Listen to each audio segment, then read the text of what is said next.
আসসালামু আলাইকুম। প্রথমত জিম্বাবুয়ের সাথে আমরা মূলত ১০ উইকেটে জিতবো অথবা ১০, ১৫, ২০, ২৫, ৩০ বল বাকি রাইখা তারপরে জিতবো। মানে মাইরা মুইরা ইচ্ছা মতো মাইরা মুইরা জিতবো। কিন্তু কি হইতেছে, আমরা তাদের সাথে কন্টেস্ট হইতেছে ভাই। মানে জিতবো কি জিতবো না সেটা বলে লাস্ট পর্যন্ত যাইয়া তারপরে বুঝতে হইতেছে যে ভাই আমরা জিততে যাইতেছি বা হারতে যাইতেছি। ভাই বিশ্বাস করেন, আমার মানে খুবই ফানি মোমেন্ট মনে হচ্ছে। সাকিব আল হাসান তো অলরেডি বলে দিছে যে ভাই এই জিম্বাবুয়ের সাথে সিরিজে অন্তত আপনি মানে প্র্যাকটিসের কিছু নাই ভাই। হ্যাঁ, সাকিবের কথাই যদি ধরি আমি যে হ্যাঁ জিম্বাবুয়ের সাথে আমাদের মানে বিশ্বকাপ অনুশীলন হচ্ছে না, কিন্তু কাদের সাথে খেলবো আমরা?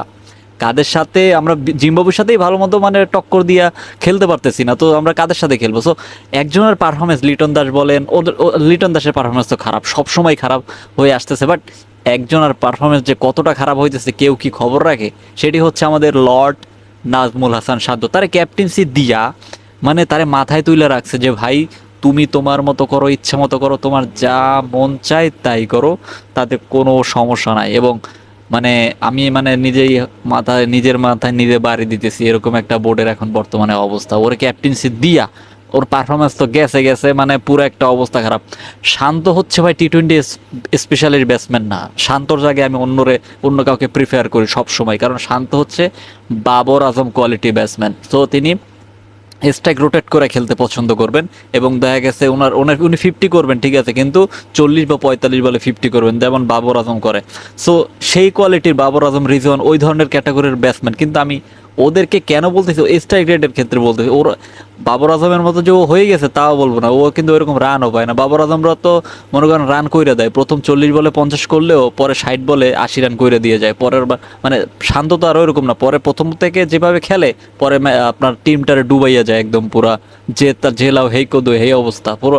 মানে ভাই কি বলবো, দেশের একটা ক্রিকেটে ভাই আমি জিম্বাবুয়ের সাথে খেলবো, জিম্বাবুয়ের সাথে আমি জিতবো 20 বল, 25 বল, 30 বল আগে মানে হাতে রাইখা জিতবো। সো আমরা এই কি করতেছি এগুলা, মানে নিজের কাছে নিজের এই মনে হইতেছে ভাই। আপনি কি মনে করেন নাজমুল হাসান শান্তরে ক্যাপ্টেন্সি দেওয়া কি ঠিক হয়েছে? ক্যাপ্টেন কি নাই বাংলাদেশে? আর কাকে ক্যাপ্টেন্সি দিলে ভালো হইতো আপনি কি মনে করেন? প্লিজ কমেন্টে জানাই দেন। এখন কথা হচ্ছে ভাই, আমাদের মোস্তাফিজুর রহমান ফ্রিজ আরও অনেকগুলো দলই অনেক প্লেয়ারই ফিরবে, তার মধ্যে আমার সব থেকে বাংলাদেশের ভালো লাগছে রিশাদ হোসেনের।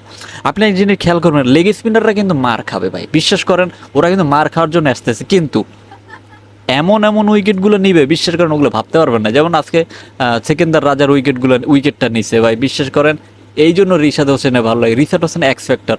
আমার কাছে পার্সোনালি বাংলাদেশের বর্তমানে আজকের জন্য রিশাদ হোসেনের বেস্ট লাগছে। এবং আপনি কি মনে করেন আপনার সাকিব আল হাসান বাদে কাকে সব থেকে এক্স ফ্যাক্টর মনে হয় যে কিনা বাংলাদেশের মানে পুরো ম্যাচ ঘুরাই দেওয়ার সক্ষমতা রাখে? প্লিজ কমেন্টে জানিয়ে দেন। আর হ্যাঁ, ভিডিওটি যদি ভালো লেগে থাকে তাহলে প্লিজ চ্যানেলটা সাবস্ক্রাইব করে পাশে থাকুন। ধন্যবাদ।